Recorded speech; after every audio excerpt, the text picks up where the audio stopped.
namoota kennitu jiraata jedhe Carrasini kennera baabbe carrasini kennera ani ijoollee attaggaara taaptaabii miileena guutuutaati komentii isinii banan jedhaa yoo isinii galeef afaan gobeettu taaptaabii miileena guutaa mana jalaa ajjeesartu waa isin kafachiisuti taaptamanni kun mana keessani taaptaaf godhaa itti fufaa maamee kalatti dhumatti fufaa kunoo fidee ogeelaan dhufeera.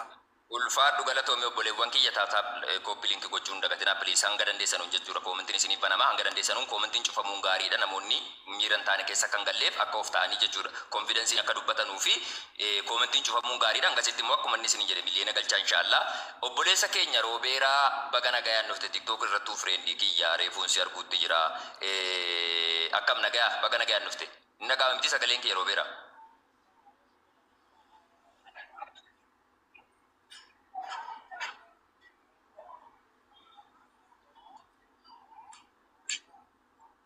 Sagaling ko. Ayya Robeera. Neetworkii gaan qabdu si'ati ko neetworkiin kee diimaa agarsiisaa jira. Taatee annan shakka ukka kiyyatti jechaadha. Isiillee dogongorsee dubartiin miskiinummaa dubartiin beekna obboleettii qabna haadha qabna. Garuu wanna kan akkamitti akka fuudhaa fi akkamitti akka isii walitti agganaan jechuu dandeessan dubbiin isii bira jira. Isiin akka fiduu qabdu isii irratti ejjennoon keessan. Wanni fedhe haa ta'u waan kanarratti dalagaa. Ministeer Kaadi gurbaan yoo Oromoon taane daabboo si addunyaan guutuu na ilaalu malee Amaarri yoo fuudhes bori mucattii hin gubaa. Omti nu irratti qabsoomnu yoo Oromoo ta'e hin fuusisna yoo Oromoo hin taane immoo akkuma ishee miidiyaa kana irratti baase wallaahi maallaqa kiyya itti fixee qaama isaatti aayilaandii hiisisee jechuudha. Itti rarraasisee fooqii irratti itti rarraasisee akkasitti viidiyoo gadhisiisa. Baguma Finfinnee keessa jiraate. Baga biyya Arabaa keessa hin jiraatin. Aljazeeraan jara keenya Aljazeeraan deemee jira. Meemee waan inni jedhu finni dhumna. Ayyee. Siifoo mallee naa godhi hin dheeressinaa waan kana ammallee tarkaanfii bakka tarkaanfii fudhachuun keenya natti fakkaata. Dubbii qulqulleeffannee kaane goona yaanni keessan hundinuu babbareedaadha. Kana goona ammoo jedhinaa tarii namni rifatee deemuu danda'a. Asirratti jara keenya obboleewwan keenya warri miidiyaa kun dubbiin har'a mucaa kana amma jarri dhufanutti yaada kennanna waa'ee mucaa kanaatiin deemamaa olee kan sadarkaa lubbuu isii balleessu osoo mucaan kun akkana fokkisuurra maatiin kun akkasitti na arguurra jette kan waa of gootu ta'ee jalqaba kan gadi ba'ee boru ashaangulleetiin bu'u isin lubbuu mucaa kanaatiif namni qaama sii ala baasillee sababa ta'u malee itti gaafatamummaa guddaa rabbiin biratti kan fudhatu isin tokko gaafa waa gootan maatiin nama kanaa ulamaa ta'uu danda'a, sheeka ta'uu danda'a, nama namni kabaju ta'uu danda'a, jaarsa biyyaa ta'uu danda'a. Ilmi namaa kamummoo dogongoraa fedhee fi jaallatee miti namni kan bakka hin taane dhaabbatu. Gaafa immoo yeroo tokko dogongoree hireen nama dhaabu wal qusachuu baraa waan keessattuu namni of jibbee of balleessuu danda'u waan akkasiirraa dhaabbadhaati ilaalaa yeroo 2-3 irra deddeebi'aa ilaalaa waan hojjettan isinii galee. Wanni kun mucattiin kun nan dinqisiifadha jabduu intalaati ammallee rabbi si haa jabeessu rabbi siif haa araaramu. Ol deebisime lakkoofsa tokko barreeffataa jira ol deebisa Aljazeera. Gubee Aljazeera ol deebisiti gaggabatti itinaan qaba waan ta'eef. Tole eegaa jira. Obboleeyyan keenya warri jala kana jirtan taaptaaf godhaa jala kanaan deeminaa wanti nuti as jirru dhugaa baasuudhaa fi dhugaa obboleettii teenya arguudhaaf as jirra. Waan kana obsaan eeguun barbaachisaadha. Baruu gabbaanee suuraa walii maxxansinee wal xiqqeessuu gandaan wal arrabsuu irra bakka silaa dhugaan hin jirre dhugatu achi jira jechuurra wanta jiru dhugaa wajjin baafachuun gaariidha. Aljazeeraallee deebi'ee jira obsumaan turaan deeminaatimi. Ayyemu beeraadhaaf bilbileen ture kallattiidhumaan hawaasa irratti yaada koo ibsachuu naaf wayyaa akka isaaniifis ifa ta'uu danda'utti jedhee waan gaariidha kun waan ta'eef Roobeeraa yoo dhufee tokko barreessee jedhee follow up godhi koomentii isaa jechuudha seensisiini hanga yoonaa waa dubbachaa hin jiru wanti isiniin jechuu barbaadu warra sirratti kolfitanus gubattee nagarra abiddaan taphattii jedha Oromoon. Ilmi namaa yeroo kamiyyuu beekeessa osoo hin beekin dogoggoruu danda'a. Boru hireen kee maal akka ta'e hin beektu. Tarii ofii ammoo iccitii kana caalu fokkataa kana caalu baay'ee jechuudha qabda. Isa dhiiraatis ta'e isa shamaraa jechuudha. Iccitii immoo ilmi namaa hin beekinatti mana balbala cufattee kan raawwachaa jirtu kan rabbiin immoo si jala qaanfatu baay'eetu jira waan ta'eedhaaf of qulqulleessitee naman xureessinii jedhe Fayyisaa Furii. Kanaafuu ofii kana perfect itti gootanii ilma namaatti waan jedhina. Tariitii yoo ofii keessanillee guutuma guutuutti obbeettu nagaa jirtu ta'ee jedhe boru hireen akkanaa mana keetti galuu hin beektu jechuudha. Yookaan dhala keetu boru fokkoo akkanaatiin miidiyaatti gasiifaa jechuudha. Hanga dandeessanii ilkaan addeessuu caalatti osoo obsaaf adaba qabaatanii gaariidha isiniin jechuu barbaada. Dhiifama naaf godhaatii galatooma. Robeera tokko naa barreessi. Warri kaan hin barreessinaa koomeentii dhaabaa isin jalaa cufufani. Isin jalaa cufufan ammas amalli keessa isinitti keera. Tokko Robeera bicha barreessu. Robeera tokko barreessi.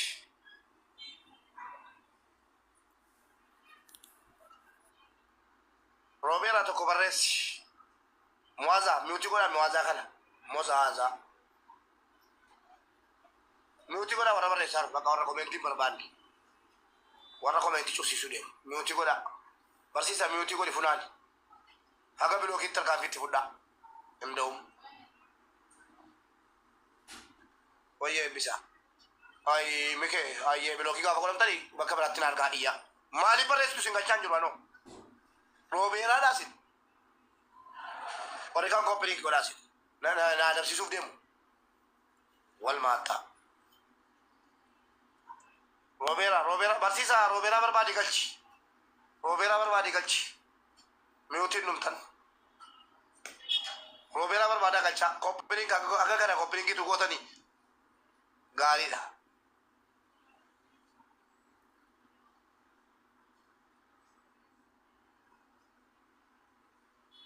Warri moodii taraa Robeeraadhaa barbaadaa tokko barreesse irratti maamame. Nan barbaadaadha unoon keessa galee. Numne laata. Robeeraa hanga dhufuutti gaafii galaatiif mube arraba amma jette kanatu haaraanaaf ta'e waan hin beekne gaafachuu wallaaluma miti wal maaxaa jechi jedhu amaariiffamoo oromiiffamoo akkamii barnootuma akka nuuf ta'uuf nuuf ibsuu dandeessaa? Hangasitti haadhu Robeeraa. Ay Aljazeera. Maala dara waa itti ta'e jiru. Waan itti ta'e hojii baadiyyaa qabda kaa. Waslaata. Namicha tokko tiyyuu biyyatti. Maanguddoodha. Ayyee. Maanguddoodha. Waslaattaadhaan jedhan beektaa? Waslaattaadhaan jennaan bayaan si deebisa shii dhiifamaa hojjeta. Dabareen sin deebisa. Achumaan namichi maanguddoodha baay'ee na jaallatu waslaattaadhaan jennaan iyyuu waslaattaa sana qabadhee Suudaanii keessa dhufee waslaattaadhaan jennaan wal ga'e Suudaanii keessatti. Booda miidiyaa kanarratti Idrisii waslaattaa jennaan wal maaxaadhaan jedheen immoo. Inni waslaattaa fudhatee wal maaxaadhaan kenne. Hin beeku egaa wal magaalatti. Waslaattaan wal maaxaadhaan jedheen. Kan Idrisii. Kan isaa hunduu sirriidha waan ta'eef. Robeeraan tokko barreessaa jira seensisiin. Barreessi Robeeraa seeqaan jira laamu.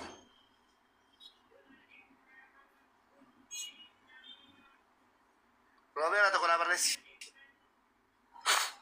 Ani ilma walloo maaliif barreessita amma yoo amma miutii godhamte maal si fayyada? Barsiisa eeddee maal goote galchiteere?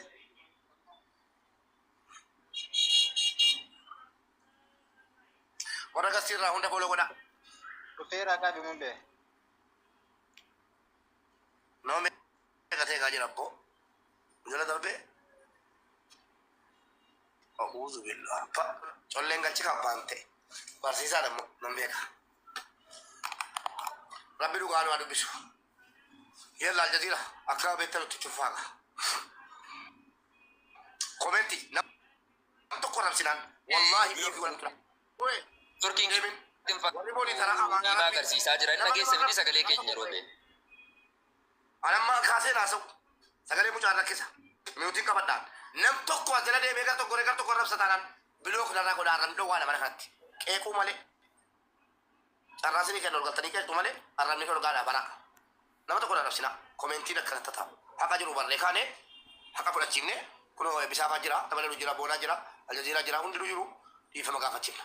Nan cufa koomentii yoo jardiran. Koomentiin cufi maaliif yoo jette yaadota tarii akka gaaffiitti isa gaafachuu qabnu tarii nullee waan hin hubatin yoo tarii namoonni daandiirra nu buusuu danda'an yoo yaada fayyaalessa kan kennan ta'e hubachaa deemuun wal hubachaa deemuun gaariidha waan ta'eef koomentii haa kennan taaptaap koppii liinkaa godhanu hanga danda'ameen garuu obboleewwan keenya sirratti itti gaafatamummaa fudhannee bifa kabajaa qabuun haa godhu jechuu barbaanna nama federaayyuu jibbaa qabaadhaa miira badaa qabaadhaa sana yeroo biraatiif ol kaayyadhaa nama san waliin jechuudha hanga dandeessanuun asirratti yaaduma sagantaa kan hojjetu wal fakkaatu qofaa deemsisaa isiniin jechuu barbaanna galatooma obboleessa keenya Robeeraa nu dhagaa jirta sinagaan jira maame. Ayyee baga nagayaan dhufteni turtiin biyya keessaa kaanis keessan jira waan ta'eef beekan rakkisa waan ta'eef hanga dandeenyu wal hubachuudhumaa fi alla obboleewwan keenya tasgabbii naggeeffadhaa baga nagayaan dhufte Roobeera. Baga nagaan eeddan maame. Ayyee Roobeeraa keenya egaa obboleessa keenya ilma Oromoo ammaan dura yaada kees beekaa nama baay'ee tasgabbii qabuu fi yaada bilchaataa miidiyaa hawaasummaa kan irratti calaqqisiisu akka taatee jette sin beeka akka miidiyaatti rakkoo gama dhuunfaatti eenyu keenya iyyuu weakness partii yookaan dadhabbina dhuunfaa qabaachuu dandeenya. Ilmi namaa kamtuu perfeektii miti. Akka namummaatti garuu waan miidiyaa irratti gaggeessituun hedduu tokko natti toltaa. Facebook irratti, TikTok irratti illee fireendii waliiti. Wanti jechuu barbaadu ani Roobeera waan miidiyaa irra guyyaa har'aa deemaa jiru argitee jirta. Dhimma obboleettii keenya Sabboontuu wajjin wal qabatuun viidiyoon tokko erga miidiyaa hawaasummaa irra socho'ee jedhee gariin ni koflaa, gariin itti dhagahamee hedduu qaanfataa, gariin ammoo jechuudha inni badii akka kana raawwatu osoo haadha obboleettii qabu eenyuni gaaffii jedhu wal qabatee maqaan namoota kakka'aa jiran illee baay'eetu jiru. Dhugaadhaan beektatis namoonni yeroo wanta karaa miidiyaa irratti ka'ee jedhu jechuudha waan viidiyoodhaan wantoota saalfii gad ba'u mitiiti. Suuraa dhumtichitiin ati nama wajjin hariiroo godhattu yeroo paablikii ta'u hedduu nama rifachiisatiin sammuu namaa tuqaa akka obboleettiittis obboleettiin keenya kun jechuudha miira isiin keessa jirtu isiif rabbii qofatu beeka. Waan kana immoo jechuudha isiin kan dhaammattee asirratti nutti ibsitee jettee viidiyoon kun waggaa 3 dura akka ta'ee fi viidiyoo kana namni harkaa qabu obboleessa keenya Roobeera akka ta'e jedhinuuf raggaasiftee jettee isinis kun obboleessa keenya Maahir jedhu kana bira jirti. Yoo tarii asirratti yaada mormii kan kaattu ta'ee jedhe kallattiin si dhaggeeffachaa jirti waan ta'eef atis hanga danda'ameen tariitii wanti kun miidiyaa irratti yoon dubbadhee jedhe anaafis isiifis gaarii miti jettee bulfachuun qaba jettee hin sodaatta yoo ta'ee jedhe yookaan ammoo sitti dhagaama dhiifama dogoggoraa haasawaa kiyyaatiif hin sodaatta jechuun kiyya moor seeftii keetiifis ta'ee isiitiif gaarii miti jettee yaadda yoo ta'ee jedhe waan fala ta'u wayii atis gartuu yookaan ammoo miseensa waan kanaaf fala kaa'u nutti dabalamtee nu wajjin taatee dhugaa jirtu jechuudha hawaasni akka baruuf namoonni akka irraa barachuu danda'aniif waan kana miidiyaa irratti yoo dubbannee jenne eenyuyyuun dogoggora ilma namaa ta'e perfeektiin hin jiru. Wanti kun kallattii kanaan ba'ee siisa ta'u nama biraa irrattis wanti kun akka deebi'ee hin raawwannee fi kallattii kanaan ni jettee akka nuuf qabsiiftuuf wanti barbaadnuu fi ammaan duratti nama Sabboontuu jedhamtu beektaa?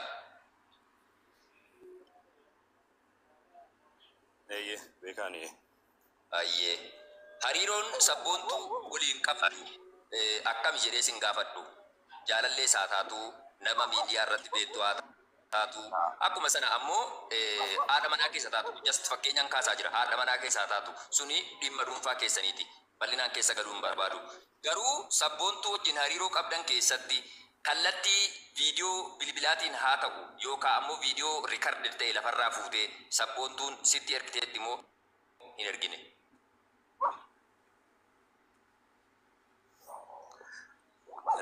Maal sitti fakkaate maame? Roobeera. Nagaa masa galee. Yaada Sabboontuunis. Wayyee. Amma dhagaa jirti Sabboontuu atis Roobeera atis waan irra deebii qabne waan gaafatamtan rabbii jedhaa dhugaa sina dubbachiisu karaa dhugaatu nama baasa. Dhugaadhuma qulqulluu dubbadha deebiitti.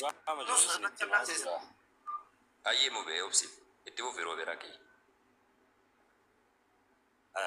Anaaf Sabboontuu kan wal beeknu Feesbuukii hiriyaa korratti na agartee waggaa 3 ta'a almost. Kana wal dabarsiisee ምናምን jettee hiriyaa tokkotti himtee riikweestii na ergitee nan deebisee fi haasa'uu jalqabne jechuudha. Anaaf ishee almost yoo baay'atee ji'a 2 yookaan ji'a 3 kan nu friend taanee turre jechuudha. Just akkuma nama tokkotti naasofna turre. Anamma waa'ee viidiyoo Roobeeraatu poost godhee namatti ergee naam jedhu dhugaa rabbiiti.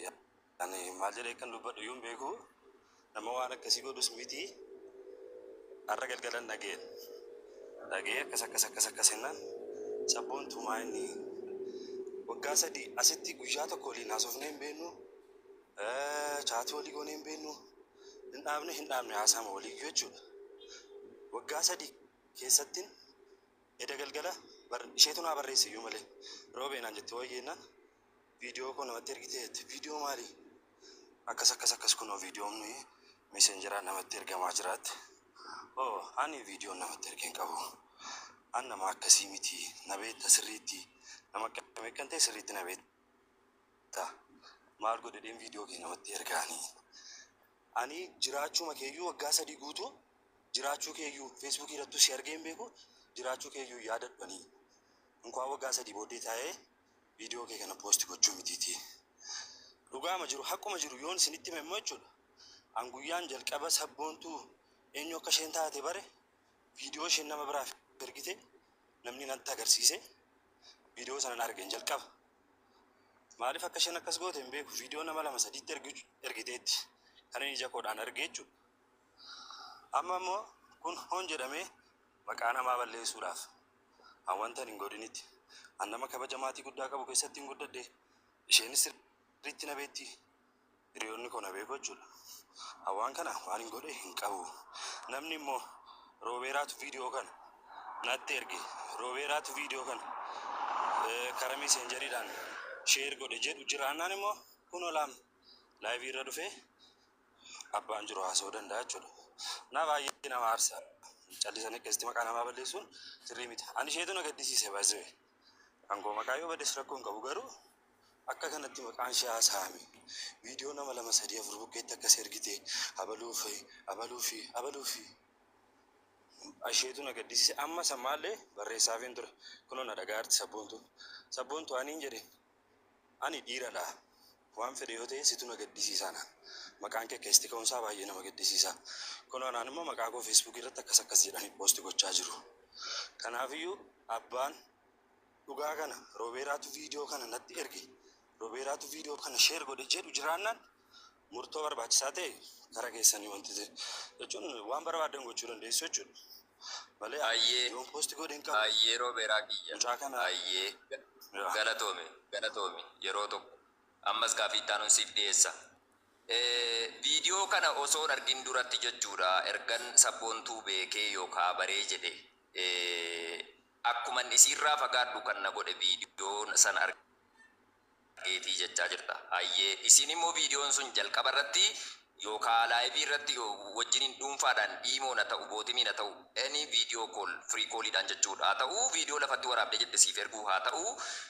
Jalqaba viidiyoo kana isattiin erge inni abbaa fedhetti dabarsu itti gaafatamummaan kan fudhatu isadha. Isiis ta'ee namni kamuu kan fudhatu waan ta'eefi atiin kun jechuudha viidiyoo sana osoo isiin sittiin ergin viidiyoo nama irraa argite sana maqaa nuuf dha'uu dandeessaa nuuf eeruu dandeessaa.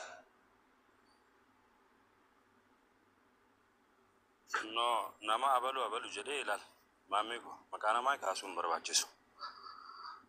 Kana paablikiidhaan nama paablikii irratti piraayiveesii namaa abaloo akkasii kaasuun hin barbaachisu. Kana sabboontuu isheeyyuu beekti. Laalo obboleessa keenya. Isiis hin gaafanna kallattiin itti deemna amma kan gara keetii bakka itti dhaabuu qabnutti dhaabnee kallattiidhaan jechuudha gara siitti dabarraadhaaf si gaafachuutti jira kan siis itti deemna.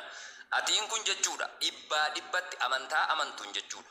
Prootestaantiis ta'e, Ortodoksiis ta'e, Musliimas ta'e, Waaqeffataas ta'e, Oromoon kamuu amantaa numa qaba. Amantaa amantuun isa halkaniif dukkana dachii kana uumee dachi ilma namaa kana addunyaa kanatti uumee balleessuun maqaa rabbiitiin jechuudha.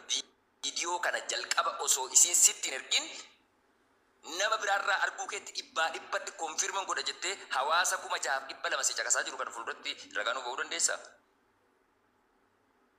Eeyyee ragaa nan ba'a dhibbatti an sabboontuu wajjin etuun eenyu akka isheen taate uumama ishee wajjin etuun sabboontuu hin barin dura viidiyoo isheen Ayyee galatoomi miyuutii godhan. Maammee dhiifamaa wajjin maammee koo gaaffii tokko dabaluufi. Itti dandeesse gama kiyyaan gara siittiin darbuu barbaadeetti itti fufu. Wal qulqulleessaa deemuu gaariidha. Roobeeraa viidiyoon kun sibira ga'ee gara ta'een isa ta'u. Viidiyoon kun sibira ni jira moo hin jiru? Sitti argamee jira moo hin jiru? Roobeeraa. Ati maammee kun nageenya irra naa deebi'ee mule. Ana Mubaarikii viidiyoon kun sitti Mubaarik si gaafachuu jira Roobeeraa. Viidiyoon kun sibira ga'eera moo sibira ga'e? Argite moo argite? Sibira dhufe moo? Viidiyoon kan amma gadhiifame moo kan amma gadhiifame maan natti ergameera.